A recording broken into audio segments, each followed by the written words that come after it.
Watershed. Call to order the Iredell County Board of Commissioners pre-agenda meeting for Tuesday, June the 17th, 2025. At this time, I'd like to ask the county manager, do we have any adjustments on the agenda? Yes, sir, Chair Conley. We do have one adjustment, and that's the addition under administrative matters, which will be item 8.16, and that's the reappointment of tax collector and tax assessor. And just for the record, so everybody's aware, Ms. Valdez is out of the state, so she is participating remotely, and she is online with us and participating remotely. Thank you, ma'am. We do have a special recognition tonight. One of our EMS employees are retiring. We have two appointments before the board, the annual opioid settlement meeting and Iredell County Council of Aging, and those will be done at the 6 o'clock time frame. Public hearings, we have 5, one which was a carryover from our last meeting. County Manager, do you want to hit on those right fast? We can, yes. We do have an economic development public hearing. That will be at the 6 o'clock. We have a public hearing to consider a request for zoning release. I think we've talked about that one. I think everybody's okay. So we've talked about that one at a previous meeting. We do have one that was held over, which is a public hearing for a rezoning on Flower House Loop. And Mr. Todd is here to give you, if you have any questions or any updates. Do you have any updates, Mr. Todd, on this item? Okay, this is the one that was tabled for additional consideration, so that one is back on the agenda for the public hearing this evening. Does anybody have any questions on that one? Anybody got anything? Okay. Good.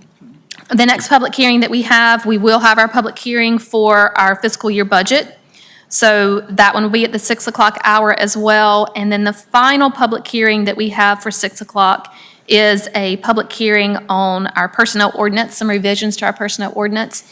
And this is just marrying up what's in the ordinance with things that have already been approved by the board, making sure that we have an updated so it is in keeping with the market study, making sure that our definitions are updated, and then our accrual tables. A decision was made by the board last year, the year before, and the tables were not accurate. So those are the items in that ordinance that we've updated, which we'll have a public hearing on that as well. Brings us down to our administrative matters. If you want to go ahead and kick that off, ma'am. Absolutely, thank you. The first item is a request from Iredell Statesville Schools to approve budget amendment number 50 for the utilization of lottery funds to construct a welding shop at the Career and Technical School, or CATS. And Mr. Mark Shinkarik is here to make this presentation to the board. Yes, good afternoon, Chairman Conley, Commissioners. I have a request here to seek approval for lottery funds for a project we're going to be doing at a career and technical school. Last month, our school board approved LaFave as our low bid for expanding and renovating our welding shop that occurs on the CATS campus. Welding is the fastest growing, most popular trade that we have currently in our CTE program at CATS. And in collaboration with Mitchell Community College, we would like to expand this program to allow more students access into this trade. We currently have a program there that outfits probably close to 15 stations. We're looking to double that, renovate it. Also includes doing a fabrication lab right next to this area. It's in the same space there at CATS. And so LaFave Construction was a low bid at $650,000 to do this project. Most of that number is in the mechanical, electrical, HVAC, air ventilation system that these labs need to have in order to, of course, keep air quality and safety for our students in place. And so Mitchell Community College has contributed probably close to or more than the same amount in equipment. Our responsibility is kind of in fixed assets, whereas our CTE dollars that we get, mostly federal funding, in the addition to Mitchell's contribution is more to the equipment pieces that the lab would need. And so we did a partnership there to make this happen. And we are hopeful to begin this project with your approval to use lottery funds, and hope to do this this summer and to complete this work this summer and probably into the fall. So as you know, we receive really kind of two pots of lottery funds. We have the general lottery funds and then a repair and renovation funds that we can use for certain projects. This project would work with those funds. The misconception I think out there is that we get lots and lots of lottery funds. Iredell Statesville schools, not including Mooresville graded, year to year get less than $2 million in lottery funds. And this is for that smaller account, which is the repair and renovation. So, Anybody have any questions? Yeah, Mark, on the layout down there, I heard the gentleman I was watching y'all's meeting last week or whatever, and I think one of the teachers or whomever asked about the layout on it. You don't have to elaborate on that here. I just wanted to see if you had relooked at that to see if there's adequate room for that person, on that other stuff. I know some of that stuff takes up room, and I know you weren't aware of that, I don't think, before that meeting. yeah, we were aware that in order to expand this program, it meant that we had to relook at how that whole area was configured. We actually met with that whole department, all of those teachers from that program. That's our auto mechanics department there with our diesel program. And we met with them, the principal, and Adams and Associates, the same design team that's on our high school, has this project as well. And we worked together yesterday to look at how could we configure that space. Time and money is all you need to do anything. Oh, yeah. So we're looking at some different solutions and seeing if we can make some compromises in some different places without redesigning the entire space. Obviously, that's, I know he brought up a couple points with the floor level and different things you were going to relook at, Dr. James said. Yeah, so we're exploring those options. We have a few ideas.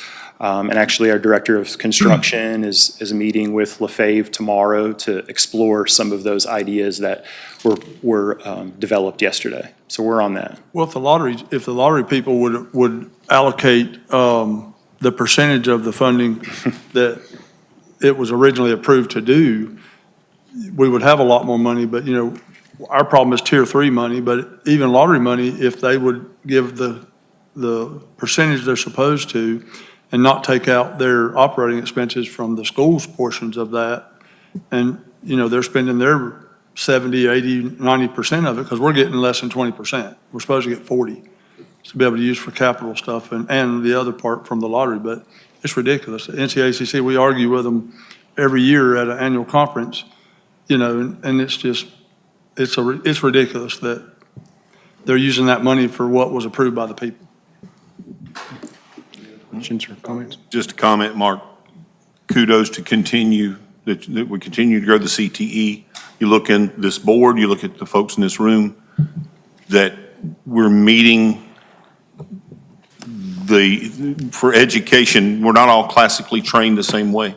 And that we're meeting kids at their interest and matching that with our industry needs. And I know several industries are needing the welders. And so kudos that we're continuing to grow that. Challenge you to find another school district in the area that will have a welding shop like we have with this project. Anybody, anything else? No, we're good. Do Thank we you for all you do. Do we have consent? Consent. Thank you, sir. All right, thank you. The next item is a presentation from Planning and Development to consider a request from Chad Bacon to utilize the high-density option to allow the development of a small business park on property owned by Greg and Christina Bryan and Ronnie and Lee Smith, and render a decision concerning the request for the utilization of the high-density option. Mr. Todd is here to make this presentation to the board. Yes, this property was brought to this board within the last couple of months for a rezoning that was approved. Now they're coming back through to ask for the high-density option. Currently, they can develop up to 24% of the property, but if approved by this board, then they can go up to 70% impervious on that property. It's adjacent to Mooresville Industrial Park. Staff's recommending for it. If approved, they have to put in measures to control their stormwater that they wouldn't have to under the low density with the 24%. I'd be happy to answer any questions on this one. Any questions for Mr. Todd? Do we have consent? Consent. Thank you. Sir. The next item is a request from Veteran Services Office to approve budget amendment number 47 and to accept a North Carolina Department of Military and Veteran Affairs grant in the amount of $18,288.98 to purchase furniture and equipment to assist with serving veterans. And Ms. Brittany Snyder is here to make this presentation to the board. Good afternoon. As Ms. Milton mentioned, we do utilize these funds for 4 new copier printers and to enhance the Veteran Service Office's furniture to make it all uniform, clean. If there is not extra funds, we plan to utilize the existing lobby furniture and move it to the outside lobby to have that nice and matching. And if there is leftover funds, we plan to get each Veteran Service Officer to be nationally certified so they can have a broader outreach to veterans in the area and other states if needed. Any questions? It's the first time in 25-plus years that the state has done more than just the roughly $2,000. That they say you can have a veteran service officer, we'll give you $2,000 here, good luck to you. It's the first time in, I know, over 25 years the state's put any skin in the game. So kudos to you finding it and getting it worked out. And that was our staff that did the grant work for this, correct? Brittany, was that part of your project? Yes, ma'am. Thank you. Good job. Sincerely. Okay, everybody consent? Consent. Thank you, ma'am. Thank you. The next item is a request from the library for approval to apply for a large project grant in the amount of $15,310 from North Carolina Humanities. And Ms. Julie Moore is here to make this presentation to the board. Good evening. The library requests approval to apply for a large project grant through North Carolina Humanities. This will be for a series of programs and exhibits during 2026 for America 250. The funds will be used to host Live History USA, which is a renowned group specializing in living history events. And these programs will be interactive, illuminating historical events and figures in American history, particularly those connected to Iredell County. To coincide with Live History USA, the library will host interactive in-house exhibits. These exhibits will include displaying local historical items that provide a tangible connection to the past, interactive displays that allow visitors to explore historical timelines and stories, and informative displays that detail key events and figures in Iredell County's history.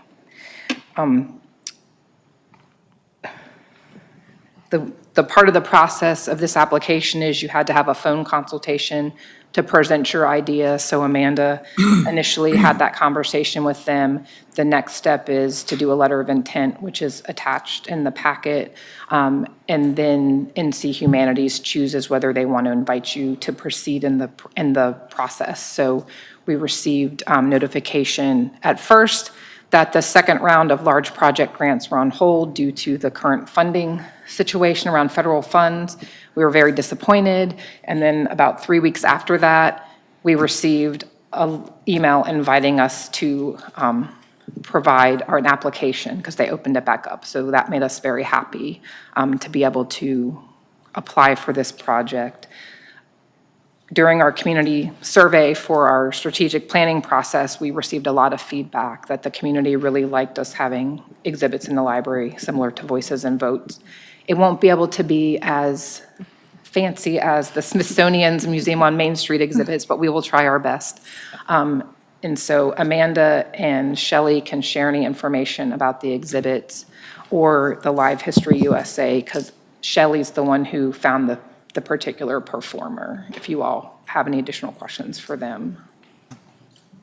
Any questions? Now, I just want to make the comment and commend you that you're looking at a 250-year celebration that is not taking place until 2026, but you're putting in a tremendous amount of effort prior to prepare for such a thing, because you can't wait till last minute for 250 years, obviously. But you planning ahead to find a variety of ways to support such an event speaks volumes of your dedication to the whole project, so thank you for that. Thank you. Good job. We have consent. Consent? Thank you. The next item is a request from Parks and Recreation to receive the awarded youth sports grant funding, and Mr. Jacob Weindeck is here to make this presentation to the board. Good afternoon, Commissioners.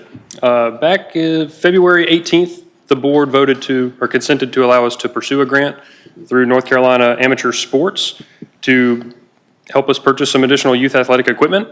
Following that approval, we did apply for the grant and were recently notified that we were selected to receive the grant for $20,000 to purchase youth athletic equipment. It does have to be for that purpose. It's a non-matching grant, so it's just $20,000 straight up for us. So Parks and Recreation would request the ability to receive that money and apply it towards our Jennings Park Project Fund to purchase some additional soccer goals for the park. Any questions? That's great. Again, we appreciate the grant and the work that goes into it. Awesome, good job. Do we have consent? Consent. Thank you. The next item is a request from Human Resources for updates to the pay classification schedule for 2 new position titles, and Ms. Lundy Covington is here to make this presentation to the board. Good afternoon, Commissioners. This is a very quick request. We have 2 positions that have been created to fulfill some critical needs for the county. We would like to have these added to our pay classification schedule so we can move forward with filling them. The first is an opioid settlement program and financial administrator. That one is grade 334 and would be housed in the finance department. The second one is our public safety director position, grade 347. That would be housed in ecom. Both of these positions were created or reclassed from currently budgeted vacant positions, so there is a net zero impact on new positions. Any questions? Can you explain that public safety director, what you were planning on doing on that? The public safety. It's going to be inside, is it going to be replacing Candy's position or in addition to? The public safety director position is a vacant position that we took to be over animal services, EMS, ecom, fire services, emergency management. Did I cover them all, Rodney? Okay.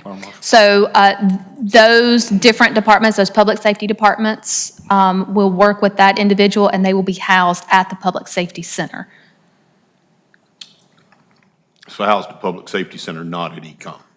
Correct, correct, but because We all the. call it ecom, or a lot of people call it ecom, it's the Public Safety Center. It's the Public Safety Center, but we have to have an actual budget that the position resides in and the money is in. Right. And because that's where the vacancy is occurring, then that's the budget that we're going to house that position in. But it is not a position specifically in ecom, but that's where ultimately the vacant position will reside. So it has to be buried in, or not buried, but it has to reside in a fund, a budget fund. So we're residing it in the ecom budget. Any other questions? Do we have consent? Consent. Thank you, ma'am. The next item is a request from Emergency Medical Services to apply for an ABC board grant in the amount of $10,000. And Mr. Eric Morrison is here to make this presentation to the board.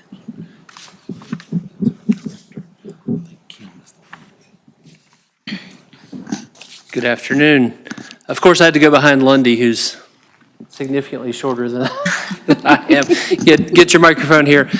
Yes, we are requesting permission to apply for the ABC board grant for our opioid team, our peer support team. You'll hear more from them later today in the hard work that they're doing. This grant would enable them to, as part of their duties, they regularly interact with folks who have addictions other than opioid. So their activities have not been supported because those opioid funds are supposed to go directly to persons suffering from opioid addiction. So this would allow them to have funds to distribute supplies and needed services to folks who are suffering from other addictions that would not qualify for the use of those funds. Any questions? Everybody good? Do we have consent? Consent. Thank you. And Mr. Morrison has the next item, and that's a request from Emergency Medical Services for approval of Budget Amendment Number 51 to appropriate EMS revenues received above budget to purchase equipment to improve system preparedness. Eric? As you'll recall, in February, this board updated our fee structure, which brought the fees that we charge for our EMS services in alignment with kind of industry standards, best practice recommendations. As we hope to see, those revenues are starting to come in. It takes some time for them to come in, but we're seeing projections that we believe are going to appreciate that. So we are requesting the budget amendment for $396,000, covers the purchase of some items that we believe will help enhance our service to the community. We talked in the budget workshops about our desire to improve the readiness of our fleet if we were to have to surge more ambulances into the system for a disaster or whatever the case may be, to have them as close to fully stocked as possible. So as part of that request, we would be purchasing stair chairs, which help us take people up and down stairs, some additional Zoll heart monitors, which are obviously critical pieces of equipment for us, also quite expensive, and then the addition of some Lucas CPR devices, which are actually kind of a mechanical CPR adjunct. So our first responders are amazing. They're an awesome part of our system. We also know in many other conversations, we talk about the fact that there are fewer volunteers today than there ever have been. These devices allow us to kind of replace some of those people in terms of having a mechanical resource in case we don't have enough resources on scene. So it helps our paramedics get their hands off CPR compressions and be able to do the other things that are really important for those patients. Any questions? We have consent? Consent. Thank you. Next item is a request from the Finance Department for approval of Budget Amendment Number 49 to appropriate $138,923 investment earnings on state grants accounted for in the general fund and amend the state revenue funds associated with current state grants to recognize investment earnings of $59,400 to the Three Corners Capital Project. Ms. Caroline Taylor is here to make this presentation to the board. We received several state capital infrastructure fund grants and regional economic development grants a few years ago. And some of those funds have been spent, but we still have some. And part of the grant acceptance is any interest earned on those funds have to be allocated for these grants. So each year we look at all the investment earnings we've earned throughout the year, and we're just appropriating those investment earnings to those projects for what we've earned so far in this fiscal year. Any questions for Caroline? Do we have consent? Consent. Taylor has the next item, and that's a request from the Finance Department for approval of Budget Amendment Number 48 to appropriate lease financing to record the full value of leases and subscription-based IT arrangements recorded in fiscal year 25 as required by the Governmental Accounting Standards Board. Ms. Taylor? Required for certain types of leases and IT subscriptions, just to record the value of those leases and subscriptions in our general ledger. And so we are just requesting to appropriate the lease financing and the expense to recognize those leases for all that we've entered into that meet this criteria for fiscal year 25. Any I'll answer questions? any questions. Consent? Consent. Thank you. And Caroline has the last, one more item for her, and that's a request from the Finance Department for approval of Budget Amendment Number 46 to recognize and appropriate insurance claim proceeds. So throughout the fiscal year, we receive property and liability insurance proceeds for any incidents that we have through the year that exceed our deductible, our insurance deductible. And so at the end of the year, we look at all of the proceeds that we've received for the year, and we appropriate those back to the departments where they had the expense to fix or replace whatever that equipment may have been. And so this budget amendment would just be appropriating the insurance proceeds that we have received to those departments. Any questions? Do we have consent? Consent. Ma'am. Thank you. The next item is a request from ICATS to write off prior year invoices to the Iredell Council on Aging in the amount of $536,884.88. And Mr. Rodney Harris is here to make this presentation to the board. So as the manager mentioned, this is to write off prior year invoices totaling almost $537,000. The issue arised from issues on both sides. And so from the county side, we were not consistently invoicing the Council on Aging, and we also were not following up on those invoices. And then on the Council of Aging side, there was a lack of monitoring. And so we have met a couple of times. We think we have fixed this issue moving forward, but because it's a nonprofit organization, coming up with that amount of money is impractical, and so we're asking that you write that off. And we do have representatives from the Council on Aging here, and I think ICATS is on the way, if you have any questions. He just sat down behind you. Oh, there you go. Any So- questions? I'm sorry, go ahead. So we move it, can't go back and fix, but we've identified we're not going to be in this position again through our checks and balances, regardless of what happens somewhere else. Correct. The other is, I just want to make sure, and, write-off, I know we're government write-off versus, individuals, write-off, someone comes along and buys that debt, basically, and then tries to collect it. There's no going to be any type of collection agency that can come back later on the Council of Aging? No, this just takes it off our books, so it will no longer show up on the financial audit. It's unfortunate that we're here, but, with them being a nonprofit, there's, like I said, so. And it's a vital service. Yep, Provided vital very service. public. Yeah, and I think the public needs to know that we did go through this extensively, trying to figure out we did figure out how to fix it, but we tried to figure out what other options we had, and There at is this point in time, there is nothing, we've got to start all over. It's not like we're having to write a check, it's just Right. money that we didn't collect. And Correct. And you're working with a group that, Right. there's so much need in that world already, and we don't need to saddle it or make it more difficult or make it where they can't continue, so, yes. And the partnership still exists to where they can collaborate and work together on the necessary trips and things like that too, because it's like you want to be able to be the person who can fix all things, but you got to work together to find the best use of funds that are there too. So that's important that we've got that relationship. She's got a comment. Come up to the.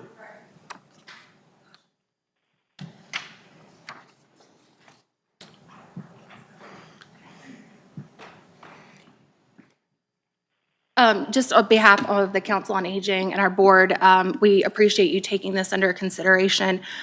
This dates back to invoices that were in 2020, long before my tenure with the Council on Aging.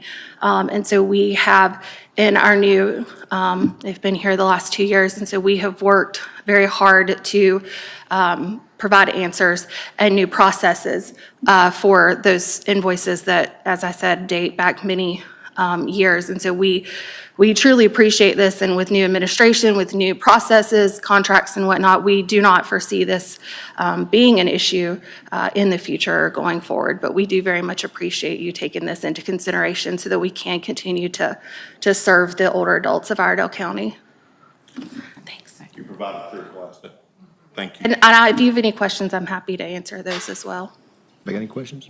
No, I just wanted to tell you, I intentionally didn't respond to your emails. I serve on your board for this board, and since we have to vote on these items, I didn't want to weigh in during that budget process and Well- conversation. So I've had a couple ask me, Yeah. and I said, I feel like it would not be appropriate for me to influence that process because I have to vote here. Well, and actually, so just for clarification, the HCCBG funds, these that we're talking about are majority 5310, Right. which is completely separate from our home and community care block monies. Right. So they're, just for clarification on those two differences, but I appreciate that Yeah. information. Well, thanks for what you're doing. I just want to make sure people Yeah. do that. Thank you. Any other questions? I think everybody's good. Thank you. Do we have consent? Consent. Thank you. The next item is a request from Tax Administration for approval of the May 2025 releases and refunds, and there are no commissioner names on this list. Do we have consent? Thank you. Next item is a request from Administration to approve the minutes from the May 6, 2025 Iredell County Board of Commissioner meeting. Do we have consent? Consent. Thank you. The next item is a request from Finance for approval and adoption of the fiscal year 25-26 budget ordinance. And I would respectfully request from the board that we hold that for the 6 o'clock and hold that one after the public hearing is conducted at the 6 o'clock. Everybody good with that, correct? Yes, that's fine. One other item which was added to the agenda, which is a request for reappointment of Tax Collector F. William Furchess Jr. and Tax Assessor Fran F. Elliott for a 4-year term to expire June 30th of 2029. And I think that's on the dais before you. Or actually, it might actually have been in your packet, but that is the addition on the agenda. Do we have consent? Consent. Consent. Thank you. That concludes all the items for the administrative matters of our meeting. Well, don't go too far because we're getting ready to jump into the announcements of vacancies and boards if you want to run over those really, really fast.